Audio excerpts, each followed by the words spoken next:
Having completed one of my main aims for 2025, the building of Minas Tirith, I sat down with Mark recently to put Minas Tirith and all of the armies of the Battle of Pelennor Fields out on the table.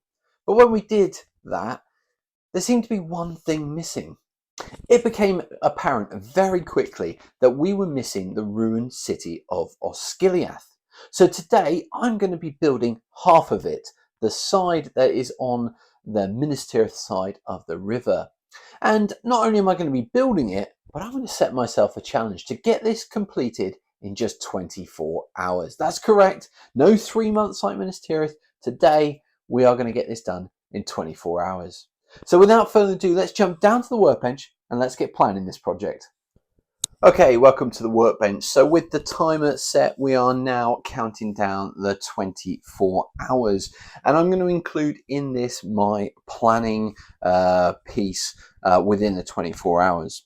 Now, my plan is that Osgiliath, and the way I'm going to design the base is going to be specifically for the game Strength and Honor, which is the rule set that I'm using for all of my 2mm Lord of the Rings games. So, what does that mean? Well, in Strength and Honor, the game works on a grid basis, and I'm going to measure this out so that it fits a number of the squares within the grid. And what I'm going to be doing is essentially having it 4 squares wide by 2 squares deep, which will essentially measure at 300mm or 30 centimeters by 150mm or 15 centimeters. Now I've got a lovely bit of hardboard, similar, in fact it's exactly the same material I used for Minas Tirith and the Helm's Deep bases, so I'm going to use that. I'm very lucky in the sense that this length here is measuring 30 centimeters already, so I'm going to measure 15mm down here and then cut across, and that will give me my base to work on. Now I'll throw up some pictures now. The designs of Osgiliath that I've found show it's a city that's fairly circular in nature, divided by a river down the middle. And so my plan will be to make this city, essentially this will be the part that would back onto the river, and it will be a semicircle shape.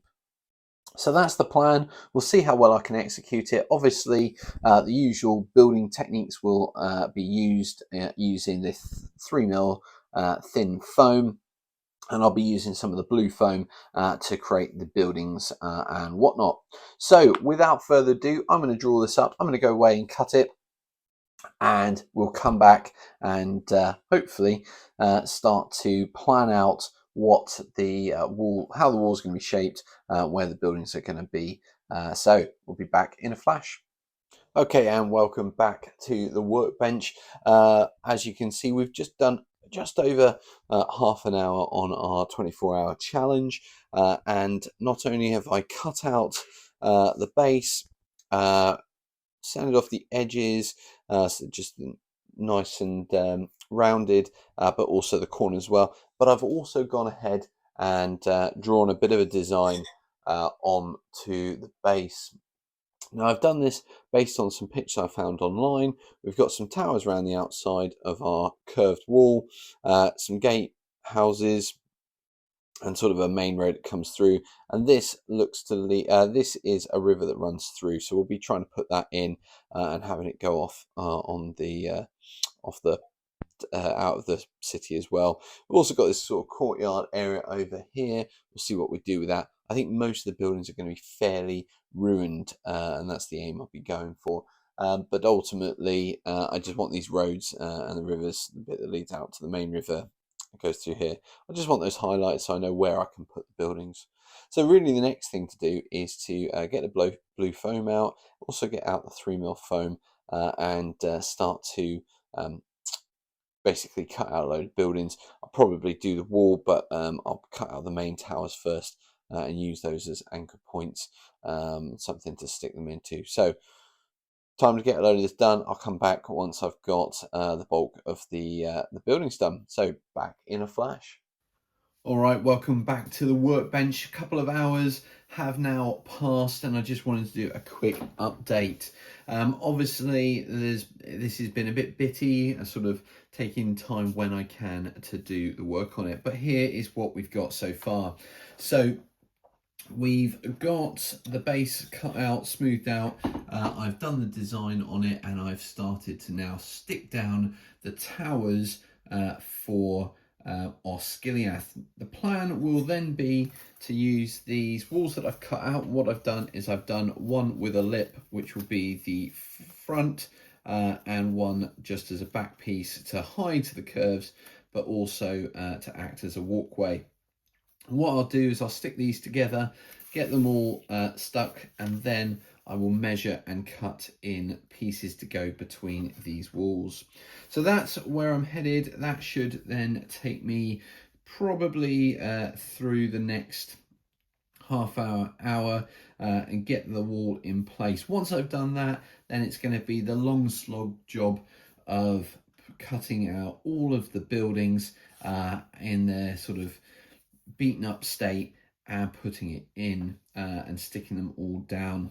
Once I've done that, I'll then add some sand in to make some paths, a bit of sand on the outside for texture, and then we'll look to start to paint up the various bits.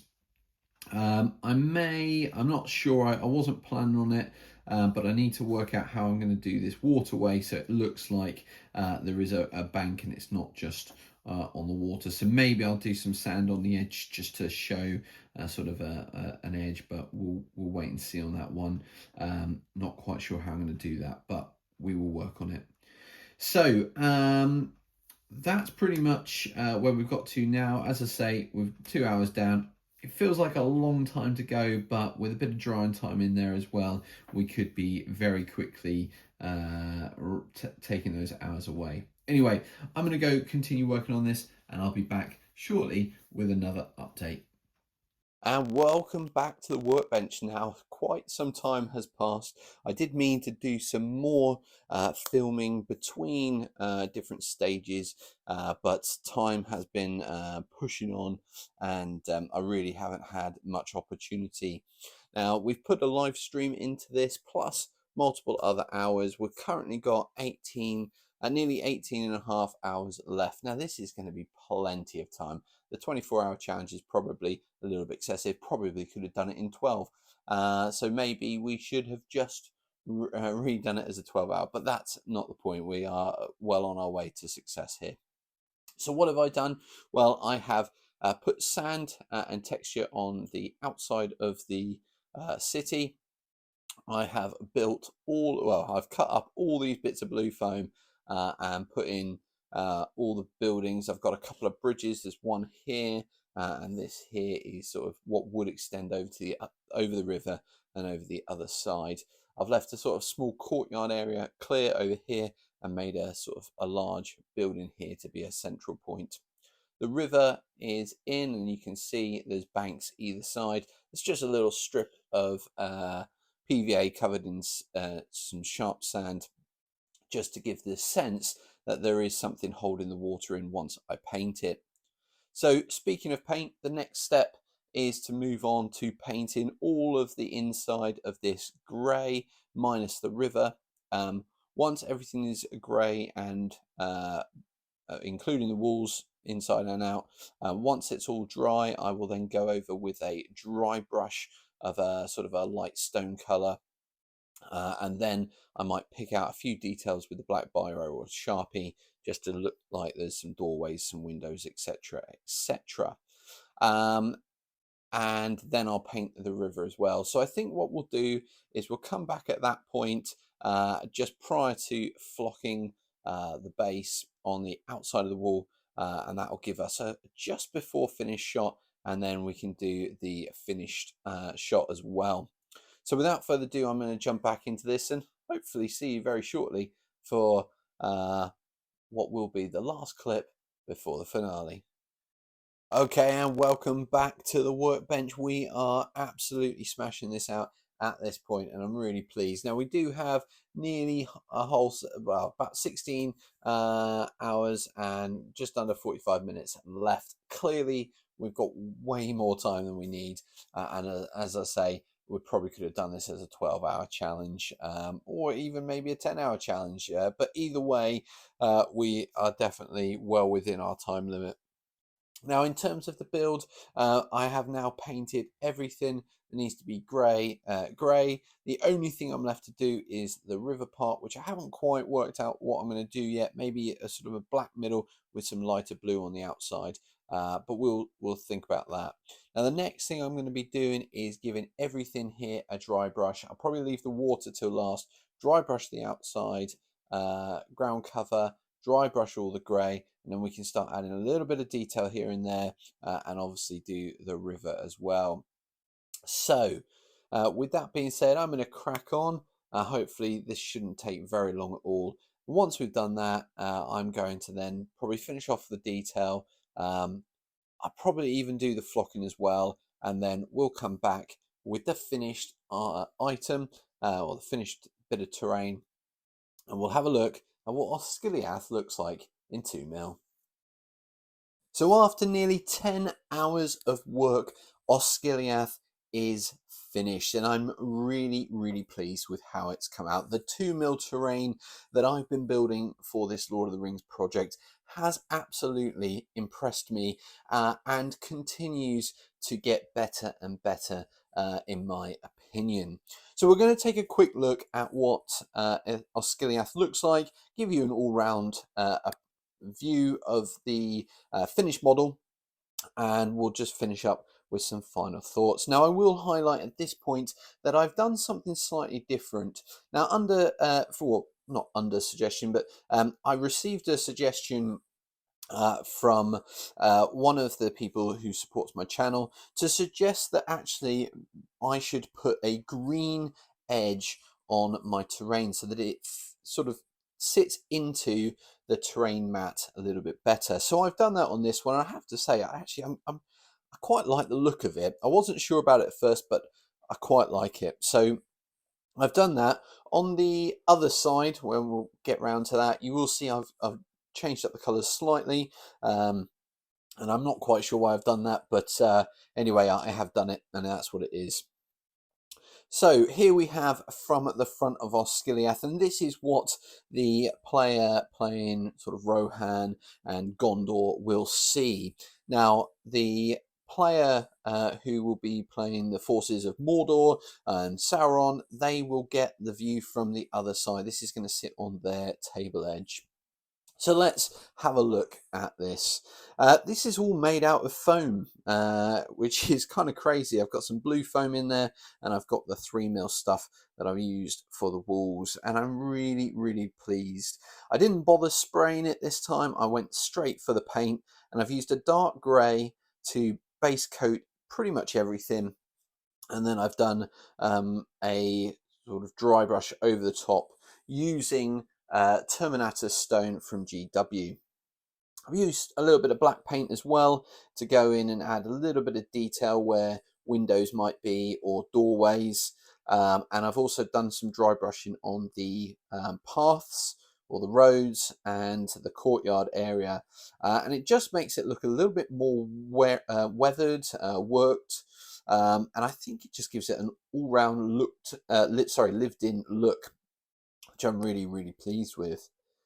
Now, as we come to this angle, I'm just going to pause here for a second, because this is what the player controlling Sauron's forces will see. This is going to be on their table edge, and what should happen along here is there would be a river dividing the two halves of Osgiliath. Now, I've obviously done only one half, and that should be all I need for the game. But the river itself does actually branch off and go into Osgiliath, looking at some of the maps and drawings I've seen online. Now, the other kind of point to note at this point is that I've gone for this Osgiliath as kind of seen in Return of the King, the third installment of the Lord of the Rings trilogy. I've gone for a more beaten up, ruined city look, rather than perhaps what it might have been centuries before, or even decades before the battle that we see in that film. Now, I think what this gives us is a really nice impression, a city that's been in a battle, in a war, and it's not looking as good as it once did. And hopefully you'll agree that it really does give that impression. So we'll continue to circle round, seeing more of the city. And I will say that the river does come out, and we'll just see it just over here. It does come out the city and peters out. I'm not actually sure what happens to that river in sort of Tolkien's world, but I thought that for the purposes of this, I would make it so that it's not quite as big as it is when it comes off the main river there. It really is becoming a stream at that point.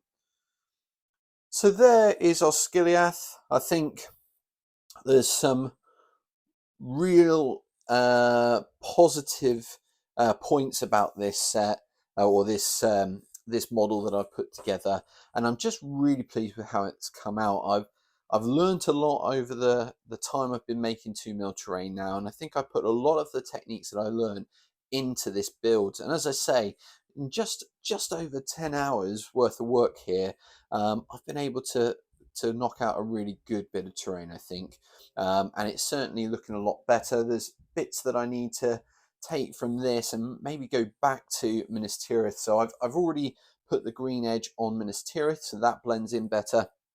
But I also probably need to go back with some black paint and do the windows ready for the Lard Day in January, where these will be on the table and will be played, hopefully with maybe some of you, depending if you are signed up for it or planning to sign up for it when it's advertised. But that's really it for this challenge, this video.